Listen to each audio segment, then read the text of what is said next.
Sana makita nyo. Yan.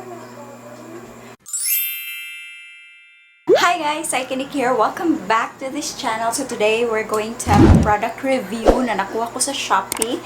So ito siya.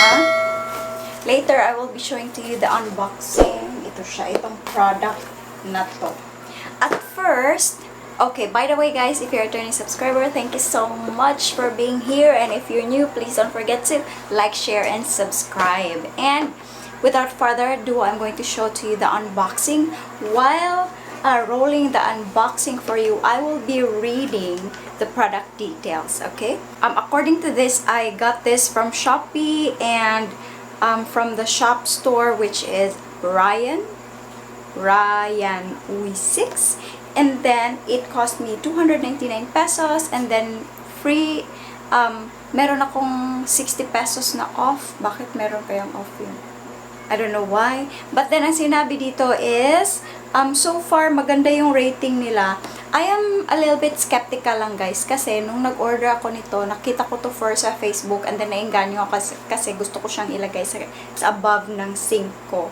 And then, when I read all the reviews, baka nasa Shopee to, tapos nag-read ako ng mga reviews, no? Maraming 5-star, marami ring 1-star, kasi nga, yung iba, na-receive nila, this is not from me guys ha, ano lang to, sa mga reviews na nabasa ko, yung iba, para bang they don't like the item kasi hindi yun kasing laki dun sa description na nasa sa product details. But then, itong sa akin, read ko muna yung ano ha, meron dit, ang description niya is 100% brand new and high quality double copper spoons and cutlery, 8 removable hooks to hang some small objects, with a cleaning cloth hanger, 4 knife slots to organize your knives, brand new and high quality, perfect for putting chopsticks, spoons, knives, spices, dish towels, and other kitchen storage. So this has a large hook, and then it says size 40 cm times 12.5 cm times 10 cm. So, I was thinking, kasi nandito kasi, ito yun o. Sana makita nyo. Yan. So, ganyan siya. So, nainganyo ako, wow, malaki. Pero nakita ko sa mga review sa picture, dalawa lang yung nalalagyan sa taas. So, I was a bit skeptical kung kukuha ba ako or not. So, I just give it a try kasi yung nakunan ko is parang good naman yung reviews niya pero wala nga photos. Kaya, when I receive it, in-upload ko talaga yung photos sa reviews ko para naman maliwanagan yung iba. So, ano na nga siya guys, it cost me 299 pesos minus 60 pesos, meron siyang off yata.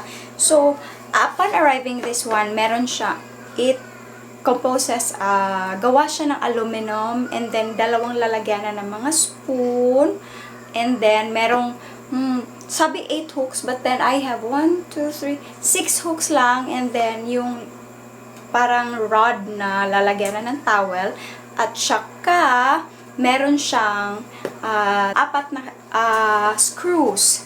So, and then 4 na lalagyanan din ng knives, and then sturdy naman siya. I thought na hindi siya sturdy, but then nung when I placed everything in place, sturdy naman pala siya. And then you need lang, if i-attach nyo siya sa concrete, need nyo talaga ng handrail. But then sa akin kasi, yung kitchen namin, plywood lang siya, double walled, so hindi siya mahirap i-screw. So ang ginawa ko, nag-screw lang ako guys. Yun nga guys, ang ginawa ko first is inassemble ko siya. Pagkatapos ko siyang inassemble, yung meron kasing iba na slot na aluminum metal. Hindi ko alam kung saan siya ilalagay, pero yun pala yung i-attach talaga sa, ano ba yun? Yun ang i-attach talaga sa, lalagyan nyo ng shelf, mini shelf. Pagka-screw nyo yun, tapos parang if ganito para siyang igaganon ba, ito yung metal na pinakita ko, tapos nakaganon kasi yung likod sa shelf, tapos igaganon nyo lang, parang maganon siya sa likod. I don't know. tingnan nyo lang yung, guys, kung paano ko siya in-attach, and then ganun siya. So, sa mga tao na skeptical sa mga sizes, itong nabili ko is, talagang sakto lang siya, hindi siya maliit, kasi maraming naglagay ng review doon na 1, 2, kasi nga yung size daw super liit. Pero yung nakuha ko, I was super blessed because I was super satisfied with the price and as well as yung size naman niya. And so far, sturdy naman siya. And then makikita nyo dito yung final, as in, I'm super happy. And I was looking at the kitchen kasi nasa harap ko siya.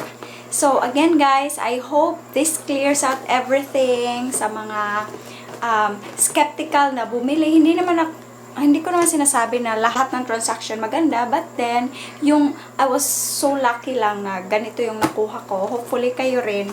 Mahaba-haba naman din siya guys, hindi siya maliit. I don't know. Oh, if